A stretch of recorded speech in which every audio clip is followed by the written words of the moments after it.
What if the real reason you can't focus isn't you? What if your brain's just been trained the wrong way? Every time you scroll, switch apps, or avoid a task, your mind is learning to chase quick rewards and avoid real work. That's not laziness, that's conditioning. This video will help you undo that. Dopamine Detox, Train Your Brain for Deep Work, is not just a catchy title, it's a serious call to take back control of your time, your energy, and your attention. You don't need another motivational speech, you need the truth. You need simple, clear steps to fix your focus and rebuild your mind, without hacks or hype. This is for anyone who's tired of feeling mentally scattered and wants to get things done again. If your mind has been overstimulated, this is where you reset. Watch till the end. YouTube now recommends videos that keep people watching. This one will keep you locked in for a reason. Chapter 1. Break the cycle of chasing quick fake satisfaction now. You know, it's easy to fall into the habit of chasing things that feel good for a moment but leave us empty later. Quick fake satisfaction. That's what a lot of people are stuck in, and if you don't catch it early, it becomes a pattern, a loop that gets tighter every day. You wake up and your hand goes straight to your phone. You scroll through videos. You check messages that don't matter. You chase likes, views, noise, and you think you're just passing time, but you're actually giving away your mind, your most valuable tool, for nothing. See, your brain wasn't built for this kind of constant stimulation. It was built to solve, to grow, to stretch. But if all you give it are quick rewards, it starts to forget how to work. It forgets how to focus. And when it's time to sit down and do something important, something that actually matters, you can't sit still. You can't think straight. Your mind wants another hit, something fast, something easy. That's the danger. This habit of chasing fast pleasure is silent. It doesn't yell. It just steals. It takes your time. It drains your energy. It pulls your attention in 10 directions, and soon you don't even know what you're capable of, because you've trained your brain to expect everything to be fast, fun, and instantly rewarding. That's not how real achievement works. That's not how discipline is built. That's not how people rise. You've got to break the cycle, and you've got to break it now. Not tomorrow, not after one more scroll. Now. Because the longer you stay in it, the more you convince your mind that this is normal, that this is okay. But deep down, you know it's not. You know you're capable of more. You've felt it. There are moments when you try to concentrate and you feel the pull. That restlessness, that itch to check something, to switch apps, to look away from what matters. That's not weakness. That's a warning. It's your brain telling you it's been overloaded with junk, and if you don't clean it up, it's going to shut down the part of you that creates, that pushes, that fights for better. The longer you chase fake satisfaction, the more you lose your ability to work deeply, to think clearly, to live meaningfully. You've got to stop giving away your power to cheap rewards. You've got to stop trading your focus for flashes of noise. You've got to stop filling your mind with things that don't feed your future. Start by noticing what pulls you in. What are you doing when you feel distracted? Where is your time going? What are the first 5 things you do in the morning, and are they helping you move forward or pulling you back into the loop? Most people don't change because they don't stop long enough to notice how far they've drifted. But the moment you become aware, the moment you see it clearly, that's when change starts. Not when someone pushes you, not when you hit rock bottom, but when you take full ownership. When you say, this is not who I want to be anymore. And it doesn't take a big, dramatic move. It takes a decision, a serious one, a choice to pull back, to slow down, to clean up your mental space, Turn off the things that keep pulling you in. Not forever, but long enough to feel your mind again, long enough to sit in silence and realize how noisy things have become. You don't need to watch every video. You don't need to respond to every message. You don't need to be plugged in all the time. You need space to think. You need time to reset. That's the detox. It's not about cutting everything off for good. It's about training your brain to stop expecting entertainment every minute.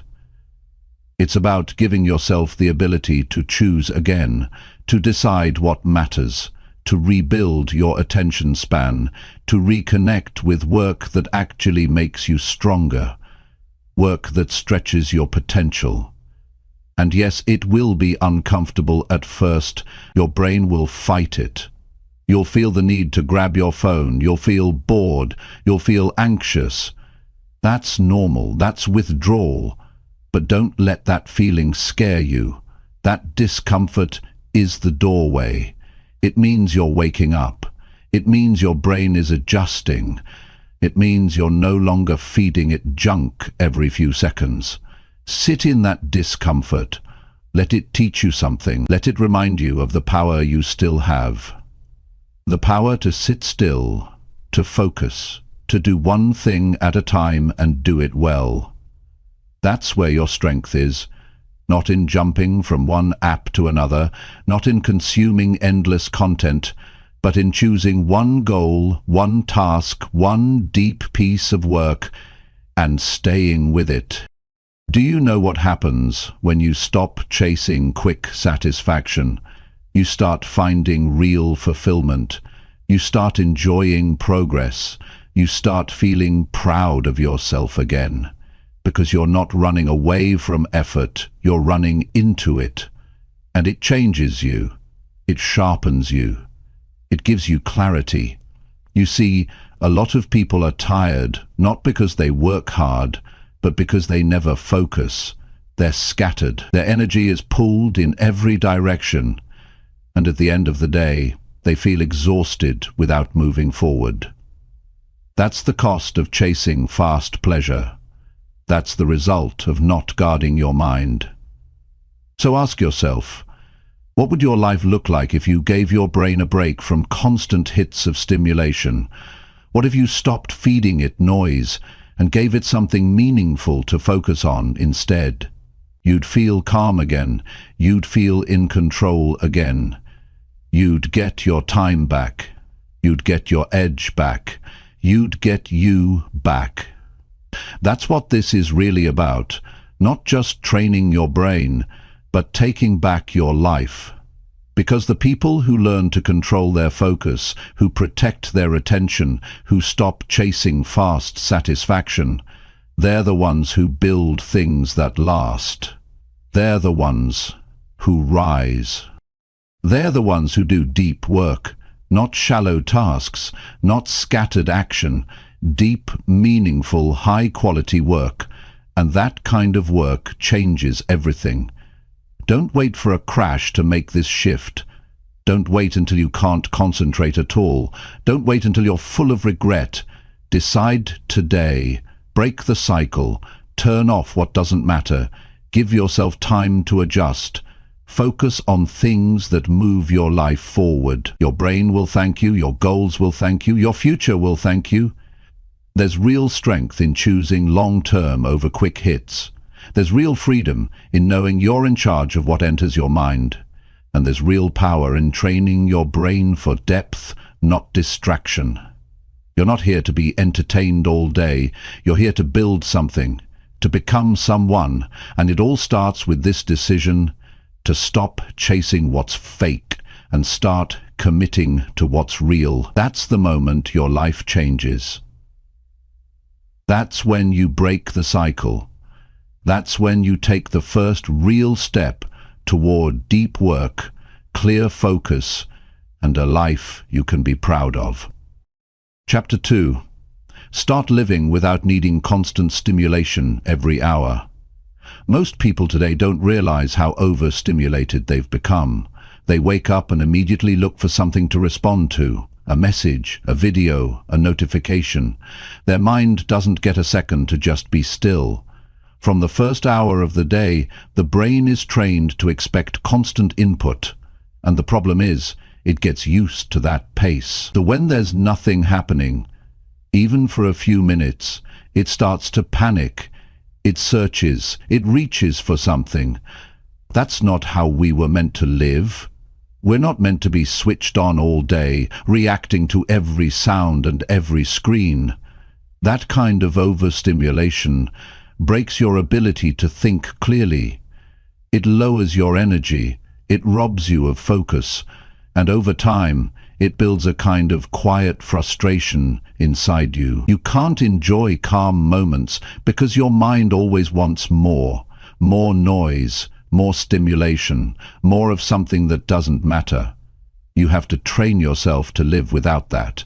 You have to train your brain to stop craving constant input. Because the truth is, when you're always reacting, you never reflect. You never go deep.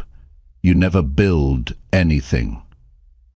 You're just jumping from one thing to the next, hoping something will hold your attention long enough to make you feel alive. But real life, real progress, it doesn't work like that. It requires depth, it requires stillness, and most of all, it requires control. Stimulation feels good in the moment, but it doesn't leave you with anything valuable. You watch 100 videos, you check every app, you stay online for hours. At the end of the day, what do you have? You're tired, but you didn't move forward. You consumed a lot, but you created nothing. That's what happens when you rely on stimulation every hour. You stay busy but get nowhere. If you want your life to change, you have to break that dependency. You have to learn to be okay without constant stimulation. That doesn't mean cutting everything out. It means becoming selective. It means giving your brain time to rest and reset, because a rested brain is sharp. It's focused. It knows what to do next. But a brain that never gets silence becomes restless, impulsive, and weak. Start noticing how often you reach for something out of habit. Notice how many times a day you check your phone just to fill a few seconds. That's the start. Awareness. Once you see the pattern, you can interrupt it. You can catch yourself and choose differently. Maybe instead of scrolling, you take a short walk. Maybe instead of playing background noise, you sit quietly for 10 minutes. It sounds simple, but it's not easy, because your brain will resist it at first. Your brain is used to stimulation. It craves it. It's been trained to expect it. So when you take it away, there will be discomfort. You'll feel the urge to distract yourself again. But if you push through that discomfort, something powerful happens. Your mind starts to settle. You start to feel a different kind of energy, clean, calm, and strong. It's not excitement, it's clarity. The more you allow quiet into your life, the stronger you become. You stop reacting to every little thing. You stop needing something to entertain you all the time. And that's when your attention becomes valuable again. That's when your thoughts get clearer. That's when your creativity starts to return. You begin to see things you couldn't see before. Ideas, plans, insights, goals. They were always there, but the noise was too loud. Living without constant stimulation means learning how to be present again. It means actually feeling your emotions instead of covering them up with distractions. It means sitting with your thoughts long enough to understand them. And that's where real growth starts. Not on a screen, not in a quick laugh, but in stillness, in choosing to stay with yourself, even when it's uncomfortable. And let's be honest, many people fear silence. They fear being alone with their mind. They fear the boredom. But boredom is not the enemy. It's a signal. It tells you your brain wants something meaningful. Not more noise, but more depth. And if you ignore that signal and keep feeding your mind junk, you end up more tired, more anxious, more frustrated. The solution isn't complicated. It starts with small choices. You wake up and don't check your phone for the first hour. You sit with your coffee and just think. You write down your thoughts instead of watching a video.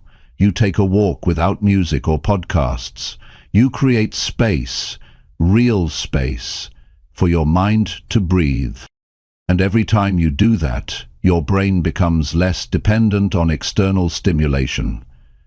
This shift doesn't happen in a day, but every day you get stronger. Every day your brain becomes more focused. Every day your brain becomes less reactive and more intentional. And over time, your mind starts to work with you, not against you. Living without constant stimulation helps you build patience. It helps you think before you act. It helps you connect with yourself again. And that connection, that inner clarity, is what helps you make better choices. You're no longer running from moment to moment. You're moving with purpose, and that changes everything. If you want to train your brain for deep work, this is where it starts. You can't expect to focus deeply if you can't even sit still for 5 minutes without needing input. You have to stretch your ability to be still. You have to practice doing nothing, not as a waste of time, but as a way to regain control. Because when you stop needing stimulation every hour, you start owning your time. You don't waste your best hours chasing things that leave you empty. You spend them on real goals, on real action, on mastering a skill. And that kind of life, one where your attention is sharp and your energy is directed, is far more satisfying than anything you can scroll through. Most people are overstimulated and underproductive. They're constantly busy but rarely effective, and the reason is simple. They've given up their focus in exchange for cheap comfort. But you don't have to live that way. You can train yourself differently. You can take back control of your mind, one choice at a time. The key is to stop expecting your brain to feel good all the time. It won't, and that's okay. Growth doesn't always feel good. Sometimes it's quiet, sometimes it's slow, sometimes it's just you sitting in a room with no noise, thinking through your life. That's when you start to see what matters. That's when you stop being a consumer and start being a creator. So make a new rule for yourself. Start living without stimulation every hour, not just once, but as a habit. Give yourself breaks from noise. Give your brain time to recharge. Protect your focus like it matters. Because it does. It decides what you become, what you build, what you experience, what you leave behind. And remember, no one's coming to do this for you. No one's going to take your phone away. No one's going to block out distractions for you. It's your job to notice what's stealing your attention and take it back. And when you do, you'll be shocked at what you can actually accomplish. The goals you've been putting off, the work you've been avoiding, the ideas you've ignored, they're all still there, waiting for you to slow down long enough to notice them. Waiting for you to slow down long enough to notice. You don't need more stimulation, you need more stillness. More space, more clarity, because when your mind is clear, your direction becomes clear, and that's when you stop drifting and start leading your own life. Chapter 3. Clear your digital space to fix your mental state. Your mind is not a machine that runs on endless tabs, constant alerts and non-stop noise. It's something far more delicate. It needs clarity. It needs room to breathe. But when your digital space is a mess, when every device is full of clutter, full of noise, full of things pulling your attention, you can't expect your mental state to stay sharp. The two are directly connected. You can't think clearly when your environment is chaotic, and that includes your digital world. Look around your devices, your phone, your laptop, your tablet. Are they helping you think better, or are they making it harder to focus? Be honest. How many apps are you using that you don't even need? How many unread emails pile up each day that don't deserve your time? How many notifications show up just to pull you into something useless? That's not a small problem. That's a major leak of energy, attention, and willpower. And it happens every single day. Most people spend their time managing distractions instead of eliminating them. They think they're in control because they can switch between tasks quickly. But that's not control, that's chaos. If you don't take time to clean up your digital environment, your mind will stay in a state of overload. You'll feel it: fatigue, indecision, low motivation, and you'll think it's just you. But it's not. It's the clutter. It's all the things you're trying to keep up with that don't serve you anymore. You have to clear it out. You have to reset your digital space the same way you'd clean a messy room. Because when you do, your mind responds. You feel lighter. You feel sharper. You start thinking again. You stop reacting and start creating. That's the shift you're after. Start simple. Look at your home screen. How many apps do you need every day? 3, 5, maybe 10 at most. The rest are distractions dressed up as options. They're clutter. They're noise. If an app isn't helping you grow, solve problems, or manage your time, remove it. You're not deleting opportunity. You're protecting your clarity. Next, turn off notifications that don't matter. You don't need to know every time someone posts something. You don't need constant reminders from apps that are designed to steal your attention. Every time your phone lights up, your mind shifts. You lose focus. And the truth is, most of those alerts are not urgent. They're just bait. You don't need more information. You need more control. Then clean your digital workspace, your folders, your desktop, your browser. You should be able to open your computer and get straight to work, not waste 10 minutes figuring out what to click. A clean workspace leads to a clear mind. When you know where things are, when you have a system, you feel calm, and calm is powerful. Your browser tabs matter too. Keeping 20 tabs open might feel productive, but it's just stress, hiding as multitasking. Keep what you need, close the rest. Don't give your brain more visual clutter than it can handle. The more you see, the more your brain tries to manage, and that drains you before you even begin. Also, limit how many platforms you use daily. Do you really need to be on 5 different social media sites? Do you really need 3 messaging apps? Every new platform adds another layer of responsibility, another place to check, another set of people expecting a reply.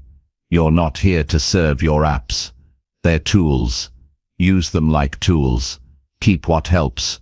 Let go of what doesn't. One of the biggest lies people believe is that they'll get more done if they stay connected all the time.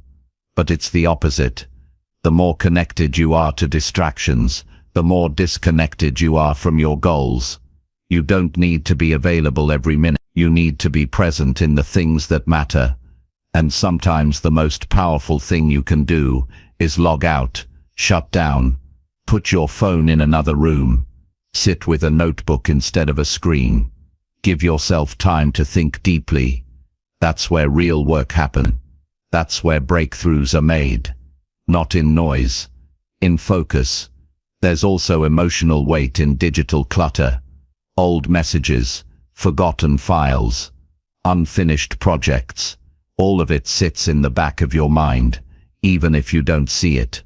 That's why clearing it matters. Delete what no longer serves a purpose. Archive what you need to keep. Let go of things that remind you of what you never finished. You can't move forward if your mind is still stuck in past tabs and unread messages. And don't forget your calendar. If your schedule is packed with things you said yes to out of guilt or fear, that's clutter too. You don't owe your time to everyone. You owe it to your purpose. You owe it to your growth. Clear the things that are keeping you busy, but not productive. Your calendar should reflect your priorities, not your pressure. When you start clearing your digital space, you'll feel the change quickly. You'll have fewer decisions to make. You'll feel more in control. You'll be able to think longer and deeper without your attention breaking. That's not just helpful, that's life-changing. Because once your mind is clear, your confidence returns. You start trusting yourself again. You stop being pulled in 100 directions. Clarity is the real reward. Not just clean screens, but a mind that works with precision. That's how deep work is done. That's how meaningful goals are achieved. Not with more information, but with more intention. And remember, this is not a one-time thing. It's a practice. Just like cleaning your room. You have to do it regularly. Set time each week to review what needs to go, what needs to be organized, what needs to be turned off. Your mental energy is limited. Don't waste it managing digital chaos. Build a system that protects your attention. Decide what matters. Remove what doesn't. Give your mind a clean space to operate. You'll be amazed at what you're capable of when your thoughts aren't drowning in digital noise. This is how you get your edge back. This is how you reconnect with deep thinking. This is how you stop feeling overwhelmed every day. You take control of your environment. You build a space, digital and mental, that supports your goals instead of blocking them. And it starts now. Not after the next message. Not after you check one more thing. It starts with a clear choice to stop living inside a screen that steals your focus and start building a system that brings your power back. Because your clarity is your advantage. Your mind is your most valuable tool, and every file, every notification, every app you remove is a step toward owning it again. Chapter 4. Make your brain work without needing cheap excitement. Most people are teaching their brains to only function when something feels exciting. They're not aware of it, but every time they avoid a task that seems too slow, too dull, or too hard, they're sending a message to their mind that says, "I only work when I'm entertained." And over time that message sticks. Your brain starts expecting stimulation before it will even begin. It wants music playing. It wants background noise. It wants rewards. And without those things, it stalls. It slows down. It checks out. This is a dangerous mindset to live in, because the real work that builds your life doesn't always feel exciting. In fact, most of it won't. It will feel slow. It will feel repetitive. It will demand effort without instant results. That's the point. That's where growth lives. But if your brain is addicted to quick excitement, it will avoid that kind of work every time. It'll look for shortcuts. It'll wait for motivation. It'll chase easier tasks just to feel busy. But being busy is not the same as doing what matters. You don't need to feel excited to begin. You don't need to be in the perfect mood. You don't need energy bursting through your body. What you need is a brain that understands how to begin without external rewards. A brain that shows up even when things are quiet, even when the outcome is far away, even when it's not fun. That's the kind of mind that builds something real. That's the kind of mindset that separates winners from wishers. You have to train your brain to show up without a prize. That starts by doing hard things without turning them into a show. No music, no stimulation, no noise, just you and the work. When you do that often enough, your mind stops waiting to be entertained. It learns to focus on the process. It learns to take the first step without needing a feeling to go with it. That's powerful. It's easy to work when everything feels exciting. It's easy to start a new project when motivation is high. But what happens when the excitement fades? What happens on day 10 when it's still hard and the results haven't shown up yet? Most people quit not because they're incapable, but because they never trained their brain to operate without stimulation. You have to rewire that, and you do it by sitting down to do the work with zero distractions. No phone, no music, no background content, just the task. Even if it feels uncomfortable at first, sit with it. That discomfort is your brain adjusting. It's letting go of the idea that everything has to be fun. It's learning to be useful, not entertained. And yes, it's going to fight you at first. You'll feel bored, you'll feel restless, you'll want to quit early. But that's the test. That's where the shift happens. The longer you can stay with it, the more your brain starts to rebuild its strength. It starts finding rhythm in the silence. It starts solving problems without needing outside noise. It starts creating real progress instead of chasing fake rewards. You've got to remember that discipline doesn't come from dopamine, it comes from direction. From deciding what matters and doing it no matter how you feel. You build that by removing cheap excitement from your process. That doesn't mean you remove all joy, it means you stop depending on it. You stop waiting for excitement before you begin. You become someone who moves because the goal matters, not because the task feels good. That mindset changes everything. It puts you back in control. You stop waiting. You stop wasting time trying to feel ready. You just begin. You work because it's the right thing to do. You show up because you said you would. That's real strength. That's what separates focused people from distracted people. One learns to function in silence. The other stays stuck in noise. So if you've been waiting for the right feeling before you take action, stop. That's not how consistency is built. You're not here to be entertained every hour. You're here to get better. You're here to make progress. And that starts by teaching your brain that you don't need cheap excitement to focus. You need structure. You need clarity. You need commitment. Try this. The next time you sit down to work, remove every source of quick stimulation. No music, no checking notification, no switching tasks every few minutes. Just one task, one goal, one window. Do it for 30 minutes straight, not because it feels good, but because it builds focus, because it builds grit, because it builds something far more important than entertainment. It builds discipline, and as you do that daily, your mind changes. You become more patient, more focused, less impulsive. You stop running from boredom. You stop avoiding effort. You start embracing it. You start showing up to work, not to escape, and the results speak for themselves. You become sharper. You get more done. You stop second-guessing yourself. You gain confidence that doesn't come from hype. It comes from real consistency. Cheap excitement is everywhere. It's easy, it's tempting, but it comes with a cost.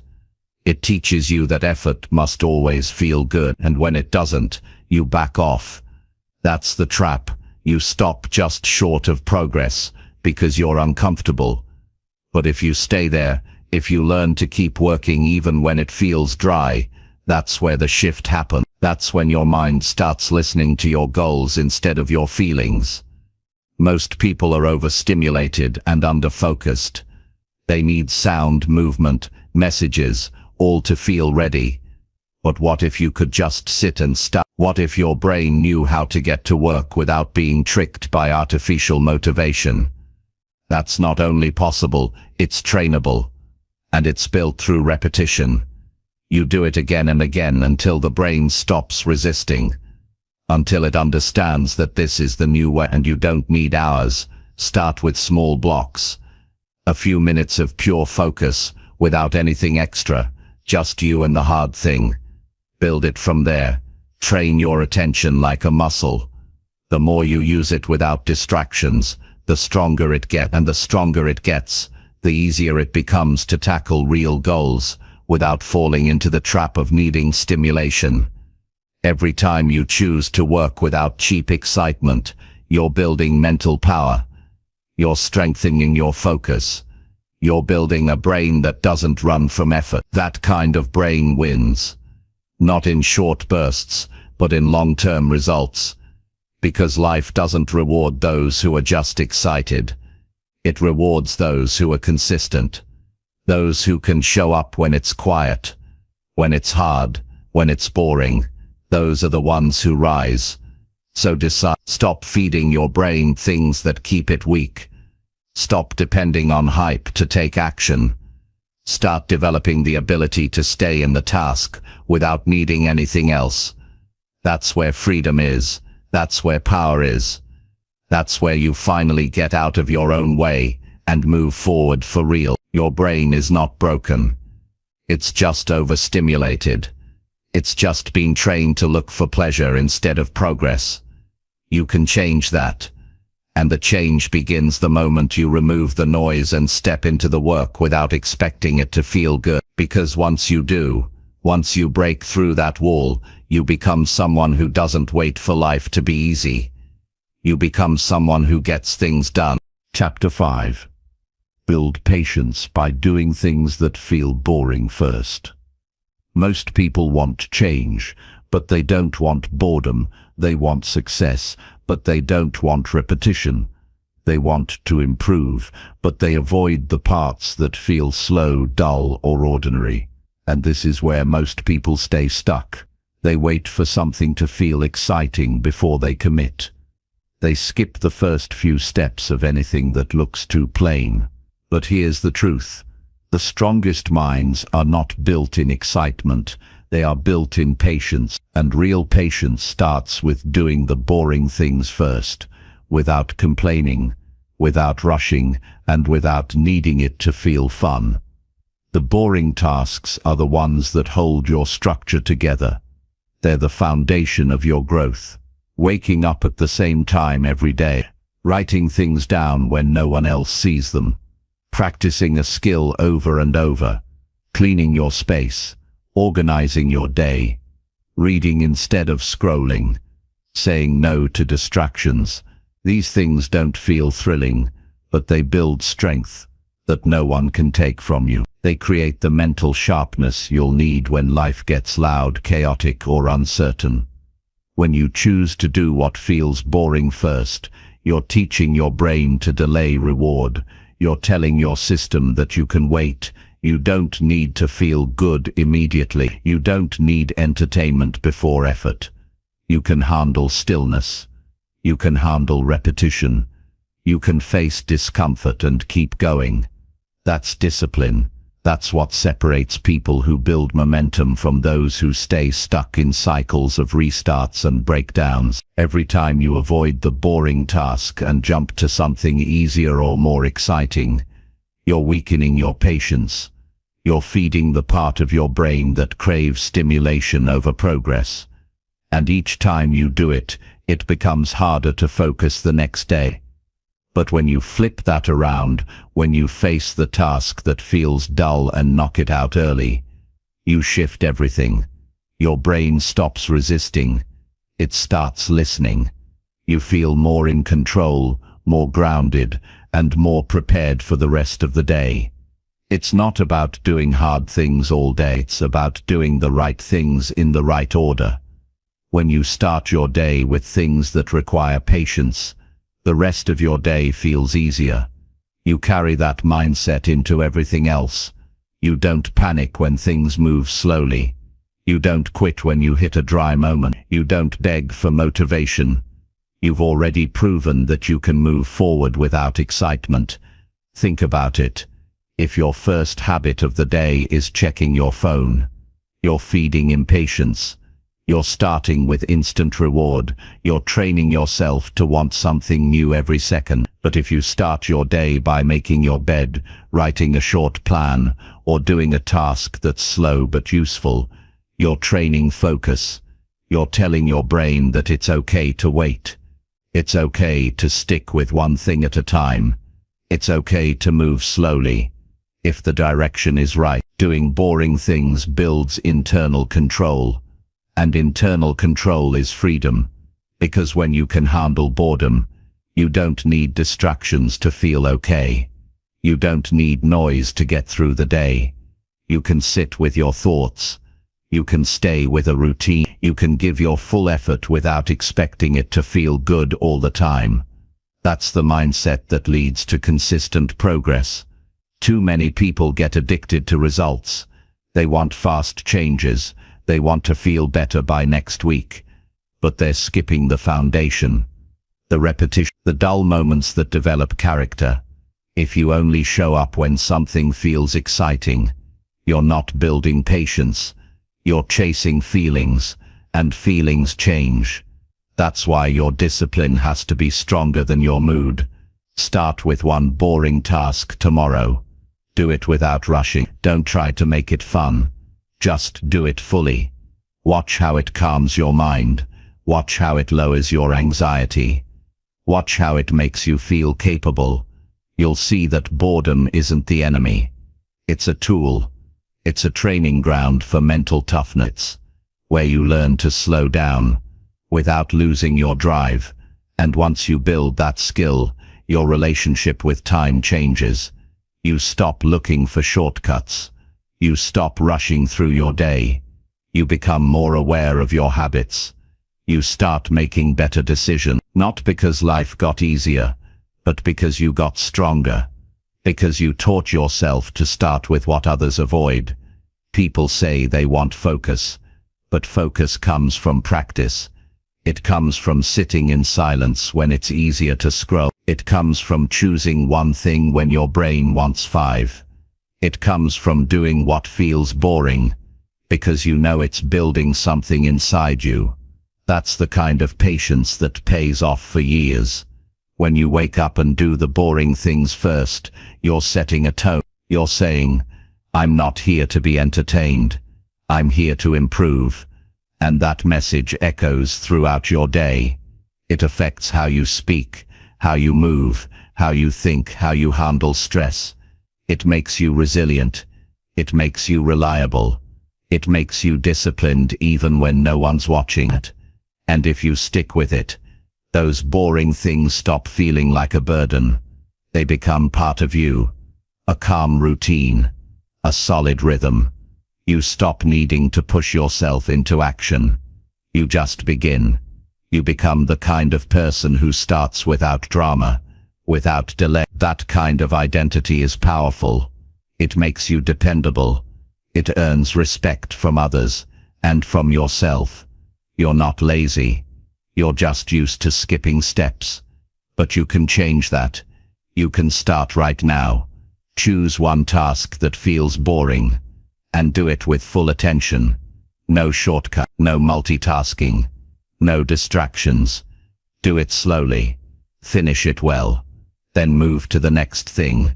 If you do that every day, your patience will grow without you even noticing. And the best part, you start to enjoy the work.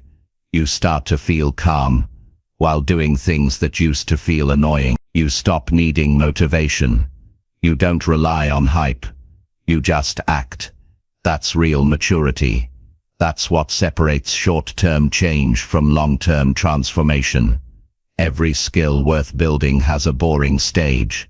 Every dream worth chasing has quiet days. Every goal requires moments where nothing feels exciting. If you can get through those moments without quitting, you're ahead of most people already. The people who grow the fastest are not the ones chasing excitement. They're the ones doing the ordinary things every day with purpose. They build structure. They stay grounded. They keep showing up. And they know that results come from boring repetition done with care, not from scattered effort chasing what feels good. Train yourself to begin without needing excitement. Train yourself to continue when nothing is happening. Train yourself to finish even when it's hard to stay focused. That's how patience is built. That's how self-respect grows. And that's how your future changes. You don't need more stimulation. You need more consistency. You don't need things to be easier. You need to become someone who stays in the process, even when it feels dry. Because when you do, you discover something powerful. You don't need everything to be perfect to make progress. You just need to keep going. You just need to begin with the boring and let it shape you into someone unshakable. Chapter 6. Face your thoughts instead of escaping through distractions. There comes a point when you realize the real reason you're always distracted isn't because the world is too loud. It's because you're trying not to sit with what's going on inside your own mind. The scrolling, the background noise, the non-stop updates, they're all ways to stay busy so you don't have to deal with the silence. Because when the noise stops, your thoughts start speaking, and not all those thoughts are comfortable. Most people run from themselves without even realizing it. They think they're just passing time, staying updated, relaxing, but underneath that, there's something they're avoiding. Maybe it's regret. Maybe it's fear. Maybe it's the pressure of not being where they thought they'd be by now. Instead of facing those thoughts head-on, they bury them in distractions. And that cycle keeps repeating. It's easy to hide from what's hard when you've got a screen full of escape options. But nothing gets better when you avoid it. Avoidance is a delay. It's not a solution. Every time you run from what you need to face, you give more power to it. The problem gets bigger. The emotions get heavier. The guilt grows, and deep down, you feel it. You know you're not dealing with what matters. You know you're just postponing the hard work. You need space to think clearly. And you can't find that in a feed full of noise. You can't discover real answers when your attention is constantly broken. The truth is, your clarity is buried under the distractions you keep choosing. And if you want to gain control of your life again, you have to turn toward your thoughts, not away from them. Facing your thoughts means you're willing to sit in silence without needing a buffer. It means giving your mind a chance to speak freely, without interruption. And yes, at first, it's uncomfortable. You might hear things you've been trying not to hear. You might have to confront choices you've been avoiding. But that discomfort is not your enemy. It's your starting point. It's how you begin to understand what's really going on. There are feelings you've buried by staying busy. Frustration, shame, doubt. They don't disappear just because you're distracted. They sit quietly in the background, shaping your decisions, clouding your thinking, pulling you in directions that don't serve you. But when you stop running, when you choose to sit with those thoughts, something begins to shift. You see them for what they are. You realize you're not helpless. You're not stuck. You've just been out of touch with yourself. That's what a dopamine detox is really about. It's not just cutting out social media or limiting screen time. It's about reconnecting with your mind. It's about choosing to feel instead of numbing yourself. It's about looking at the parts of your life that are unorganized, unhealed, and unfinished, and saying, I'm not going to run anymore. I'm going to deal with this. And you don't need to solve everything in a day. You just need to be present. You need to create space where your mind can settle. No noise, no scrolling, just thinking, just listening to what your inner voice is trying to tell you. That's where real change begins, not in a moment of hype, but in quiet honesty. One of the hardest things to do today is sit in a room by yourself with nothing but your thoughts. No phone, no music, no conversation, just you. But that's exactly what you need if you want to take control of your life. You need to reconnect with yourself. And that starts by stopping the constant chase for stimulation. When you're not distracted, You begin to notice patterns. You begin to understand what triggers your anxiety. You see what habits are holding you back. You recognize where you've been avoiding responsibility. And that awareness gives you something powerful: choice. You get to choose what to do next, instead of being dragged by your emotions. Escaping through distractions doesn't fix anything.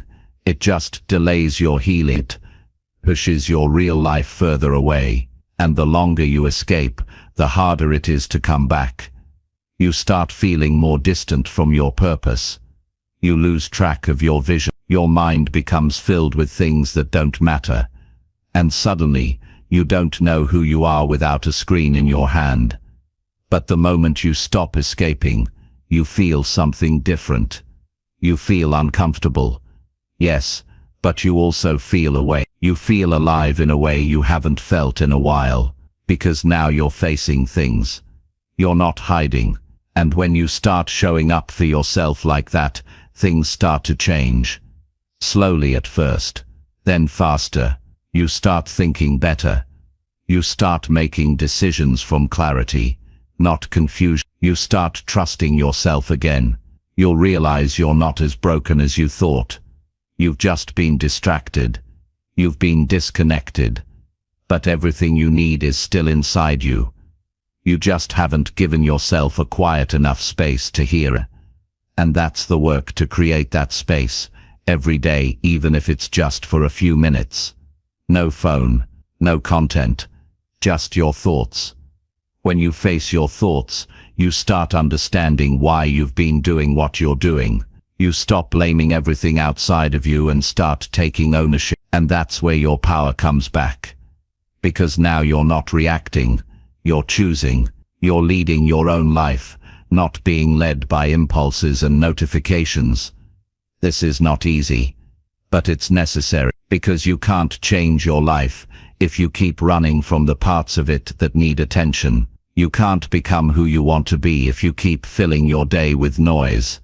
You need space. You need reflection. You need courage. Courage to look at your thoughts, even when they scare you. Courage to sit with discomfort, knowing it's shaping you into someone stronger. The good news is, your mind adjusts quickly.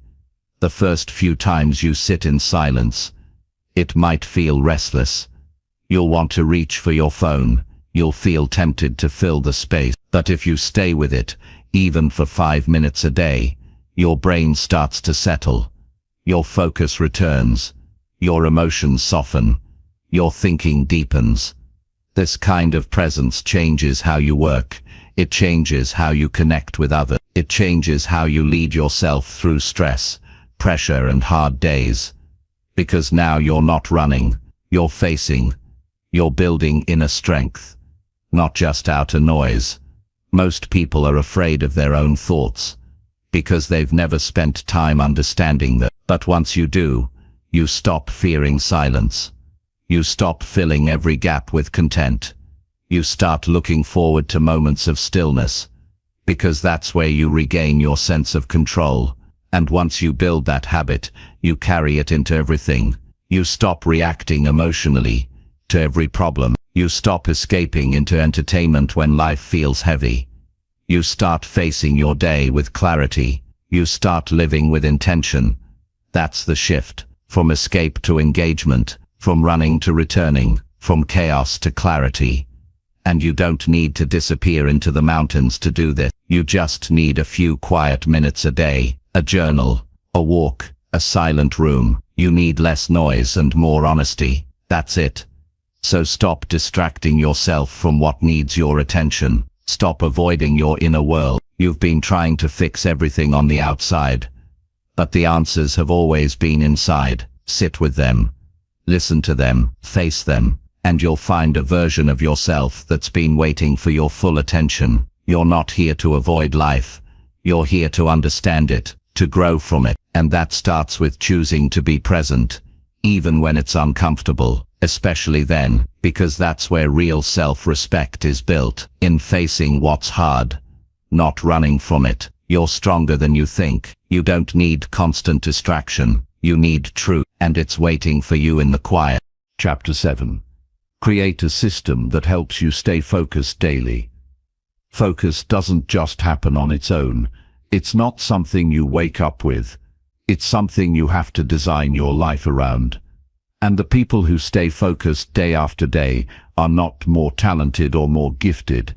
They just have systems. They don't rely on memory, mood, or motivation. They build a structure that keeps their mind in check, even when they don't feel like showing up.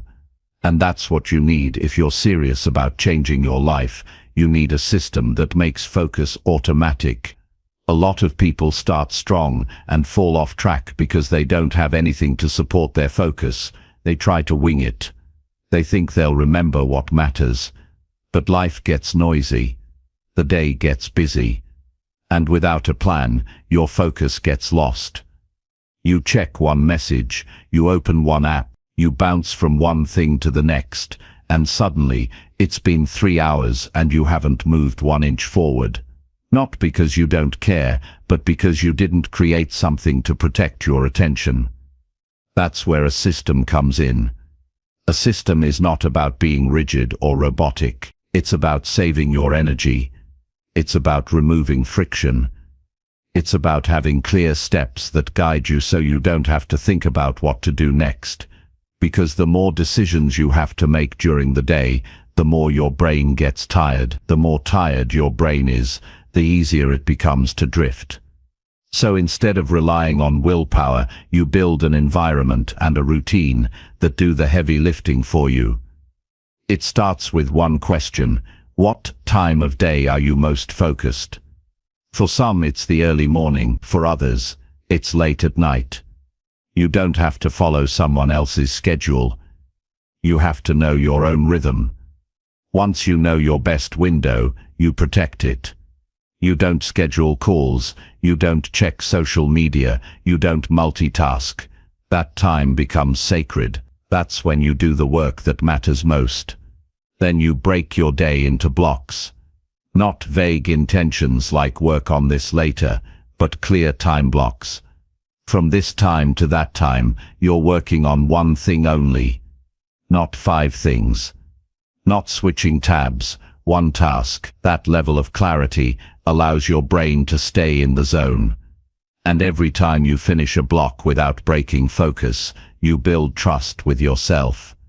You prove that you can stay on task without chasing every little distraction. But even a good schedule isn't enough if your environment is full of noise, so you need to clean it up. Physically and digitally, you remove anything from your workspace that pulls your attention.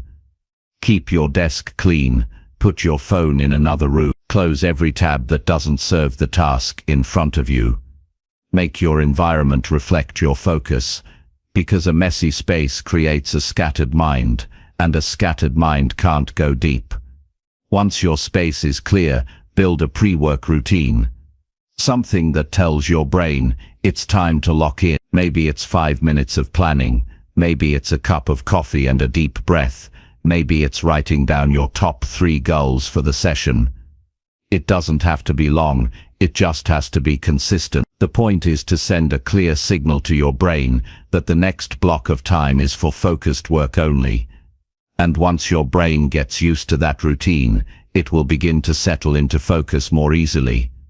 Another part of the system is knowing what to say no to. Every request, every notification, every small distraction is a leak in your system. And the more leaks you have, the more energy you lose, so you have to set rules. Maybe you don't check your phone before noon. Maybe you don't open email until after your deep work is done. Maybe you only respond to messages during one block of time each day. These rules are not about being harsh, they're about creating space to think clearly. And when you get distracted, and you will, you don't beat yourself up. You pause. You breathe. You get back to the task. That's also part of the system. Recovery. You train your brain that distractions don't have to ruin your focus. They're just moments. You notice them and return to what matters. Over time, those returns get faster. Your focus gets stronger. You build mental endurance the same way you build physical strength, by doing reps. Not perfect reps, just consistent ones. Track your progress. Not in a complicated way. Just simple notes. What did you get done today? What time were you most focused? What pulled you off track? What helped you get back? These small reflections sharpen your awareness. They help you adjust your system over time. Because a system is not fixed. It grows with you. As your goals change, as your schedule shifts, your system adapts. But the foundation stays the same. You protect your attention. You plan your time. You design your day around focus, not distraction. The best systems are simple. Don't overbuild. Don't make it so complex that you can't follow it. Focus on the basics. One clear task, one clear time, one clean space. That's enough to start. The more you simplify, the more your brain can engage deeply. And deep engagement is where the best work happens. That's when you stop surviving your day and start mastering it. And remember, systems don't make you perfect. They make you prepare. They give you something to return to when life gets busy. They help you reset faster. They reduce wasted time. And most importantly, they help you keep promises to yourself. Because that's what focus really is. Doing what you said you would do, even when no one's watching. There will always be days when things don't go as planned. But with a system, you don't fall apart. You adjust, you reschedule, you get back to it. That resilience is built through structure. Through the simple, quiet decisions you make every day to protect your energy and your attention. You don't rise to the level of your goals, you fall to the level of your systems. And if you don't build one, you'll keep getting pulled in 100 directions. But when you do build one, even a simple one, you start making steady progress. You stop feeling overwhelmed. You stop starting over every Monday. You move forward with clarity, day after day. So don't wait for motivation. Don't wait for the perfect plan. Start now. Look at your day and ask, what time will I focus? What task matters most? What distractions will I remove? What space will I work in? What's my reset routine? These questions are not hard, but answering them every day builds a life where focus becomes natural, not forced, not lucky, just part of who you are. And when focus becomes part of your identity, everything changes. You stop wasting time. You stop chasing shortcuts. You stop needing outside pressure to stay on track. You become someone who can sit down, do the work, and walk away, knowing you gave it your best. That kind of self-respect is earned through systems, through structure, through showing up when no one else does. So build your system, keep it simple, stay consistent. And remember, focus is not a gift. It's a choice you make every single day. And the system you create is what makes that choice easier, stronger, and more automatic. Not once, but for the rest of your life. Chapter 8. Remove lazy habits that keep your mind weak. There's a reason so many people feel stuck, unmotivated, and mentally tired every day, and it isn't because they don't care or don't have dreams. It's because their daily habits are quietly killing their mental strength. They've built routines around comfort, not growth, around ease, not effort. And the worst part is, they don't even realize it. Lazy habits don't show up in dramatic ways. They creep in slowly, one excuse at a time, one delay after another, one mindless decision that gets repeated until it becomes normal. It starts with the small things. Snoozing the alarm, even when you told yourself you'd get up early. Skipping the hard task and doing something that feels easier. Checking your phone first thing in the morning when you know it wastes your energy. Leaving things unfinished and telling yourself you'll get to it later. These habits don't seem dangerous in the moment. But over time, They train your brain to accept low standards. They teach your mind that it's okay to choose comfort over challenge. And that's when your focus weakens. That's when your energy fades. That's when you begin to drift. You can't build a strong mind on top of weak routine. You can't expect to feel sharp when your habits are built around avoiding effort. If your default is to always choose the easy way out, your mind will lose the ability to push through discomfort. It won't know how to stay present with difficult tasks. It won't know how to delay gratification. It won't know how to handle stress without running from it. And that weakness doesn't just show up when you're working. It spills into every part of your life, your relationships, your discipline, your ability to follow through. Lazy habits don't just waste time. They shape how you see yourself. They lower your standards quietly. You stop aiming high. You start settling. You begin to believe that this is just the way life is. But it's not. It's just the result of patterns that haven't been broken yet. You've got to be honest with yourself. What are the lazy habits you've allowed into your daily life? What actions do you repeat that make your mind slower, your energy lower, your standards weaker? This is where the change begins. Not by doing something big, but by removing what's holding you back in small, consistent ways. Start with the moments where you choose delay over action. When you catch yourself putting things off, pause. Don't negotiate. Don't talk yourself into postponing it. Just start. Even if it's for 5 minutes. That one choice to act instead of delay builds a stronger mind than any motivation video ever could. Then look at how you begin your day. The first hour sets the tone. If you wake up and reach for distractions, you're telling your brain to chase stimulation instead of focus. Replace that with something clean and intentional. Even something as simple as getting up on the first alarm, making your bed, and writing your goals for the day can shift your mental energy in a powerful way. These aren't random tasks. They're signals. They tell your brain, we're in charge today. Another lazy habit to eliminate is consuming more than you create. Scrolling for hours, watching videos with no purpose, listening to content but never acting on it. These things feel productive, but they're passive. They feed the illusion of progress, while your real goals sit untouched. Start creating more than you consume. Even if it's just one decision, one action, one finished task, that's how you build momentum that lasts. Also pay attention to how you respond to discomfort. When something feels hard, what's your first move? Do you lean in or back off? Lazy habits teach you to run from difficulty. But strong minds are built through repetition, doing things that feel hard until they become normal. So when you face resistance, don't run.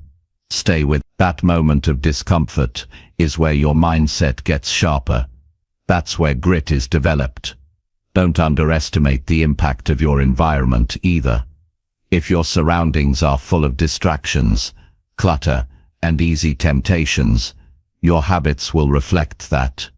Clean your space. Simplify it. Build an environment that supports movement, not delay. A space that reminds you of what you said you'd do. Your environment speaks to your mind, whether you realize it or not. You also need to stop rewarding yourself for doing the bare minimum. Lazy habits get reinforced when you celebrate easy wins and ignore the real work. There's nothing wrong with small victories, but the goal is to build consistency, not comfort. Focus on keeping promises to yourself. Focus on doing what you said you'd do, even when it's boring or uncomfortable. That kind of consistency changes how you see yourself. You stop needing motivation because your identity shifts. You become someone who follows through. And when you feel lazy, and you will, remember that the feeling is not the problem. Acting on it, you can feel unmotivated and still take the first step. You can feel tired and still do one important thing. You don't have to feel amazing to be disciplined. You just have to act. Over and over. Until that action becomes your new normal. Don't wait for perfect energy or perfect timing. That's how lazy habits stay alive. They feed on your hesitation. They wait for you to second guess. But you break them by moving faster than your doubt. By doing the work before your excuses get louder. That's what mental strength looks like. Not perfection. Not high energy. Just consistency when it's hard. Your goals aren't waiting for you to feel ready. They're waiting for you to remove what's in the way. And more often than not, it's not other people, bad luck, or your environment. It's the habits you repeat when no one's watching. The small choices you make every day. The comfort you chase when the work gets hard. That's what needs to change. Remove the habits that weaken your mind by replacing them with habits that sharpen it. Choose structure over randomness. Action over hesitation. Movement over avoidance, and do it daily. Not once a week. Not when it's easy. Every single day. Because the mind gets stronger through repetition, not inspiration. It won't feel glamorous. It won't always be exciting. But over time, you'll feel different. You'll think clearer. You'll move with more purpose. You'll start seeing progress where you used to see frustration. And it won't be because life got easier. It'll be because you got stronger. Because you stopped feeding lazy habits and started building real discipline. And the most powerful part, once you start living this way, you won't want to go back. You'll look at the old patterns and realize how much they were holding you down. You'll realize how capable you've always been. Once you stopped getting in your own way, you'll stop accepting excuses. You'll stop chasing comfort. You'll start chasing your potential. That shift is possible. And it begins with one question. What habits are keeping your mind weak?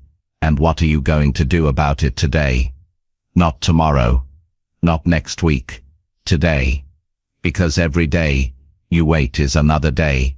Those habits get stronger. And every day you act is another step toward the version of you that doesn't quit, doesn't delay, and doesn't run from the work.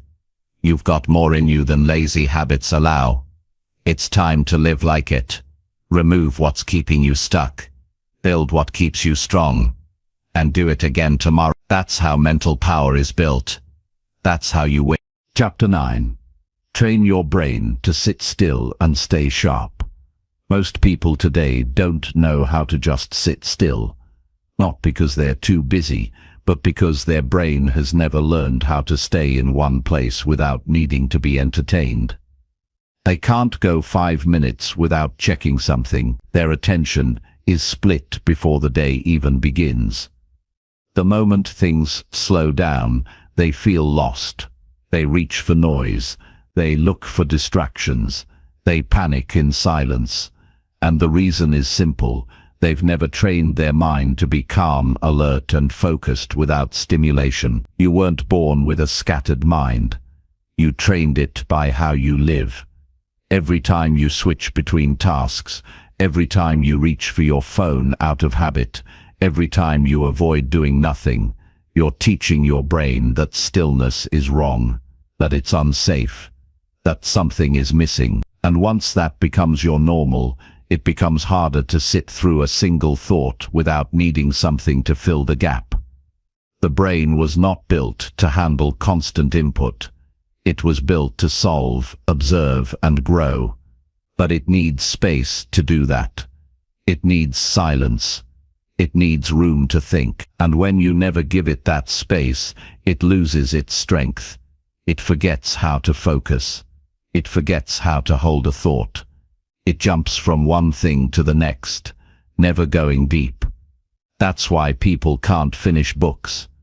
That's why they zone out in conversations. That's why they feel restless even when nothing is wrong. You have to train your brain the same way you'd train your body. You have to build mental discipline slowly and consistently. And it starts with sitting still, not just physically, but mentally, giving your full attention to one thing at a time, letting your mind rest without trying to fix, change, or avoid anything. It sounds simple, but it's one of the hardest things to do in today's world. Because your mind is used to noise, it's used to scrolling, it's used to chasing the next hit of dopamine. When you sit in silence and stay there, your brain starts pushing back. It throws thoughts at you. It reminds you of things to check. It tells you that you're wasting time. That's the resistance. That's the tension. And that's exactly where you begin building mental strength, by not moving, by not reacting, by staying right there, even when every part of you wants to do something else. This isn't meditation, it's mental conditioning. It's sharpening your focus by choosing to stay still when you want to escape. And you don't need hours, you need minutes. You need repetition. Sit down, remove the noise, and do nothing for 5 minutes. No distractions, no multitasking, just stillness. Let your brain adjust. Let it slow down. Let it settle. At first, it won't feel productive. But that's the point. This isn't about getting things done. It's about teaching your brain that it doesn't need to be entertained to be active. It doesn't need constant input to be alive. It just needs attention. Pure, steady attention. As you train this daily, your focus sharpens. You'll notice yourself thinking more clearly. You'll have better control over your impulses. You'll become more aware of when your mind starts drifting. That awareness is what separates distracted minds from sharp ones. Most people don't notice when they lose focus. They just keep moving, not realizing they're off track. But when you've trained your brain to stay present, you feel the difference right away. You catch yourself. You return. This kind of mental training doesn't require special tools. It doesn't require perfect conditions. It requires consistency. You practice being still the same way you practice anything else. You sit down, you stay with the discomfort, and you repeat. Over time, it gets easier. Over time, your brain starts trusting the silence. It stops reaching for noise. It becomes stronger. You can also train your brain by doing one task at a time with full attention. Washing dishes, reading a page, writing a sentence, listening to someone without thinking of what to say next. These small acts of single-focus living reshape your mind. They teach it to slow down, to observe, to engage fully with the present. And when you do that consistently, your mental endurance increases. You're not just calm, you're sharp. You're steady. You're present. The goal isn't to live in silence all day. The goal is to be in control of your focus in any environment, to be able to stay locked in when you're working, to be able to pause before reacting, to be able to return to your center when the world feels overwhelming. That's what makes someone mentally powerful. Not how much they know, but how still they can be in the middle of noise. And when your brain is trained this way, everything improves. Your work gets deeper, your thoughts get clearer, your emotions get more stable. You stop overreacting to small things. You stop needing stimulation to feel alive. You start feeling grounded, not by chance but by design. Because you've trained your mind to stay in one place without falling apart. This training also builds your patience. It teaches you to sit with uncertainty, without rushing to fix it. It shows you how to think before you speak, how to wait before you decide, how to breathe before you react. Those small moments of stillness become your advantage. They give you time to respond instead of react. They give you clarity in the middle of pressure. They give you strength when everything else is rushing around you. You don't need to escape to a quiet retreat to build this. You need to face your current reality and choose stillness anyway. Choose to sit without checking your phone. Choose to stay with a task until it's finished. Choose to look someone in the eye and really listen. These are small choices, but they build a strong, sharp, focused mind. There will be resistance.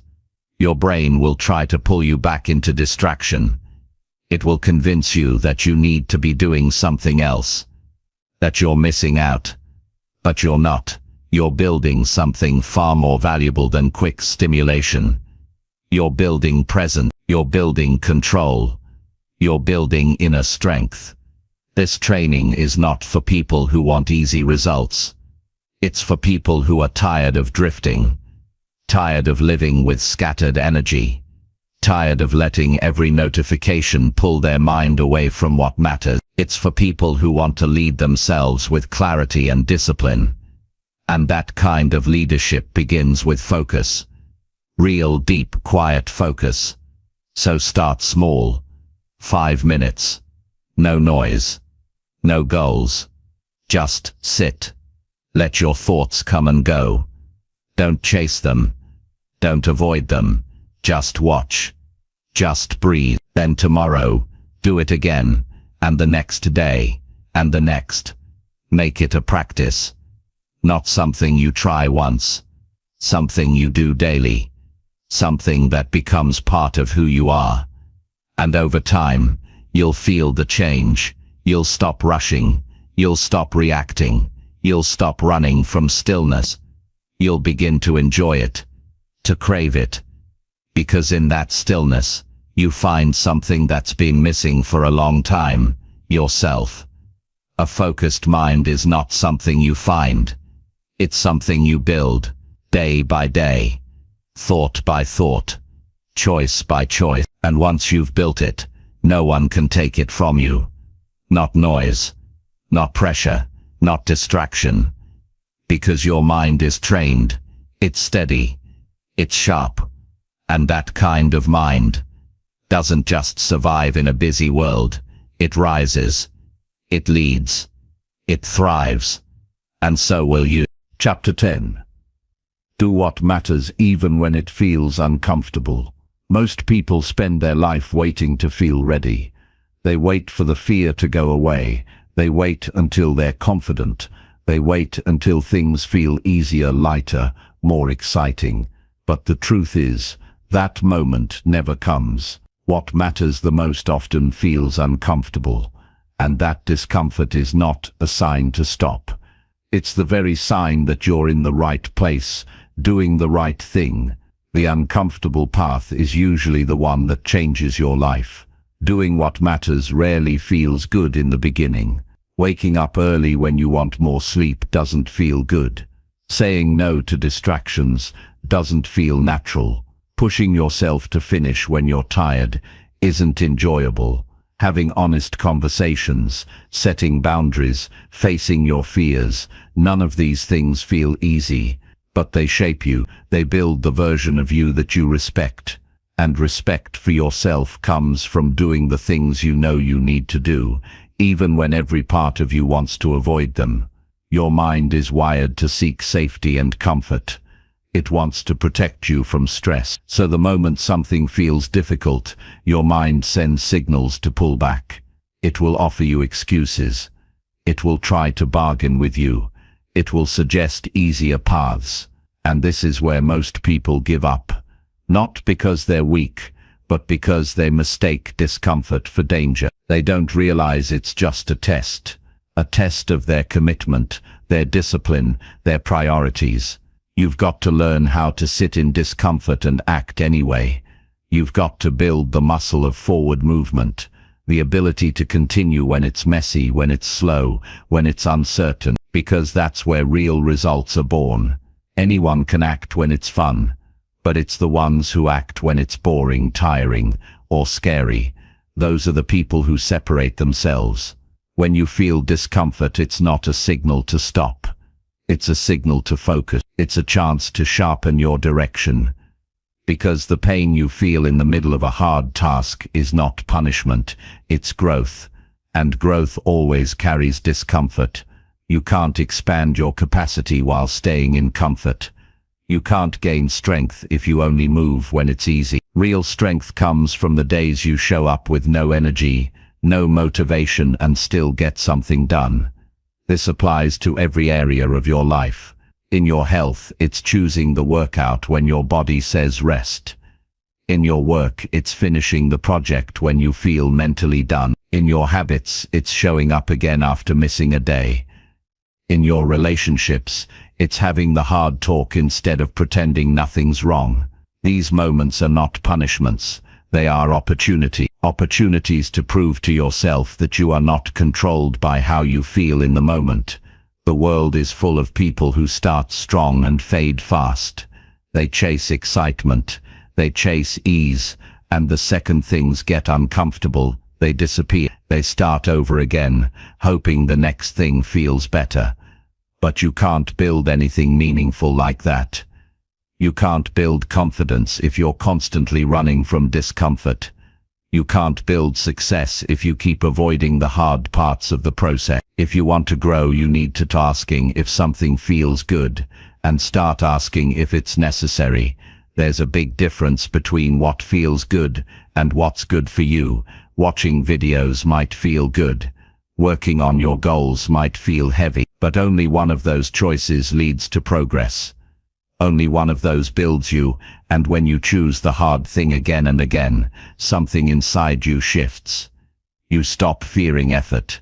You stop resisting challenge. You become someone who's grounded, not because life is easy, but because you've learned how to stand firm when it's hard. That's a rare trait today. Most people fold under pressure. You won't if you train yourself to move through it.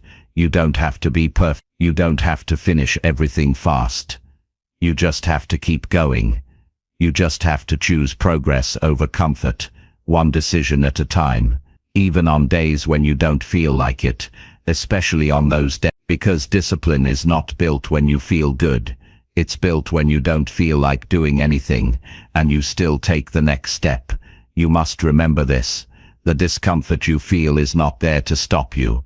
It's there to shape you. It's there to clean out the weakness, the excuses, the fear. It teaches you how to focus under pressure. It gives you mental strength that can't be faked.